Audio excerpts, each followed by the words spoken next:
नमस्कार सुरेंद्र जी। ये जो भी विवाद चल रहा है, जो हमने देखा बड़ा वफा जैसे मिलादुल नबी भी कहते हैं, तो जो देश के अलग अलग हिस्सों में आई लव मोहम्मद नाम से जो रैलियां निकाली गई, जो मार्च किए गए, उस पे काफ़ी विवाद हो रहा है, तो उस पर आप क्या कहना चाहेंगे?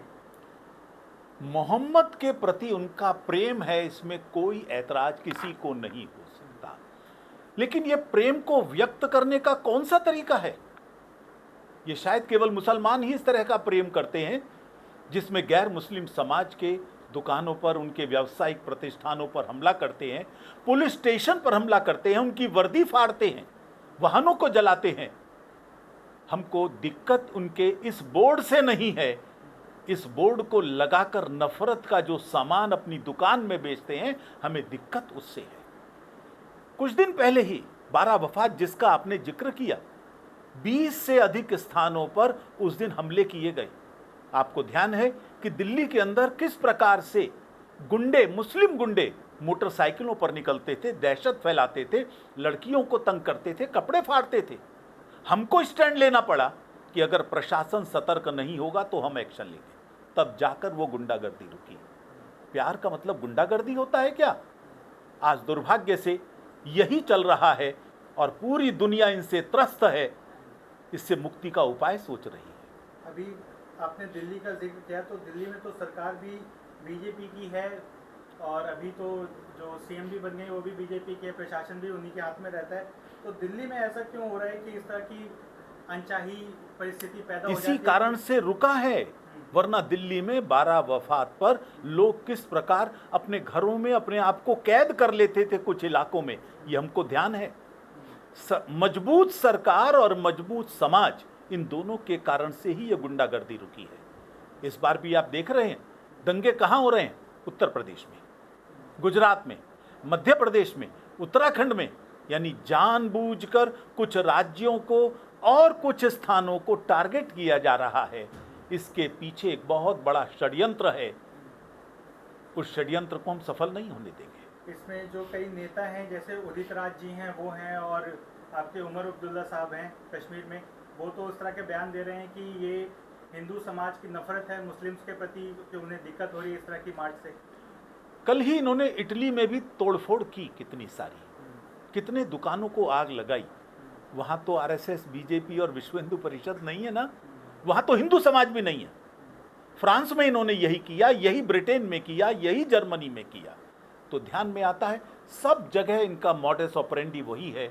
आतंक फैलाओ, नफरत फैलाओ, सामने के समाज को आतंकित करो और अपनी नाजायज मांगों को पूरा करो। यही भारत में करने की कोशिश कर रहे हैं। और इसलिए मैं समझता हूं ओवैसी, मदनी, रजा आदि जितने भी मुस्लिम नेता हैं, ये सब अपने समाज को एक ऐसी अंधेरी गली की ओर ले जा रहे हैं जिसका अंत इनको दिखाई नहीं दे रहा, हमको दिख रहा है। नफरत फैलाने का आरोप तो अक्सर ये नेता जिनका आपने नाम लिया, ये सब बीजेपी, आरएसएस पे लगाते हैं, और आप उल्टा उन्हीं पे कह रहे हैं। मैं नहीं कह रहा, उनके वक्तव्य खुद कह रहे हैं भाई। जब वो ये, उन्हीं का भाई ने तो कहा था कि हमको केवल 15 मिनट का समय दे दो, मिलिट्री और सेना को बीच में से हटा लो, फिर देखना हम क्या करते हैं। यही तो हैं वो लोग जो बार बार धमकी देते हैं कि जब मोदी हिमालय में चले जाएंगे और योगी मठ में चले जाएंगे तब तुम्हें कौन बचाएगा। ये धमकी नफरत नहीं है क्या?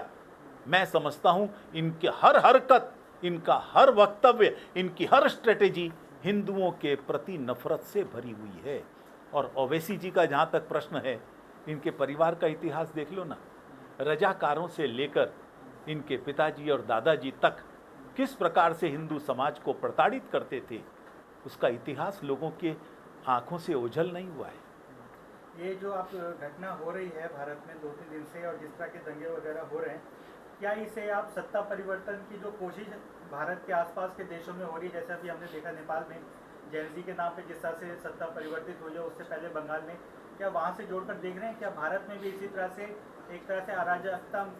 इनमें इतनी ताकत नहीं है, उद्देश्य वही है, देश में गृह युद्ध करना, गृह युद्ध के माध्यम से सत्ता पर काबिज होना, जिसको ये गजवाए हिंद कहते हैं। और ध्यान रखना, राहुल गांधी समेत कोई गलतफहमी में ना रहे। वो जानते हैं एक से निपटने के बाद दूसरे से कैसे निपटना। इसलिए वो सत्ता अपने लिए हासिल करना चाहते हैं, दारुल इस्लाम परिवर्तित करना चाहते हैं, जो सपना पूरा नहीं होगा। अब नवरात्रि जब शुरू हुए हैं और इस तरह के दंगे अभी से होने लगे, रामनवमी अभी दशहरा आने वाला है, यात्राएं निकलेंगी, माता की यात्राएं निकलेंगी, और हर साल हम देखते हैं कि जब कोई धार्मिक यात्रा या कुछ कार्यक्रम रहता है तो अक्सर मुस्लिम पक्ष से उसका विरोध होता है अलग अलग तरह से। तो क्या आपको लग रहा है कि ये आमने सामने वाली स्थिति पैदा हो सकती है? मैं इसको आमने सामने नहीं कहूँ।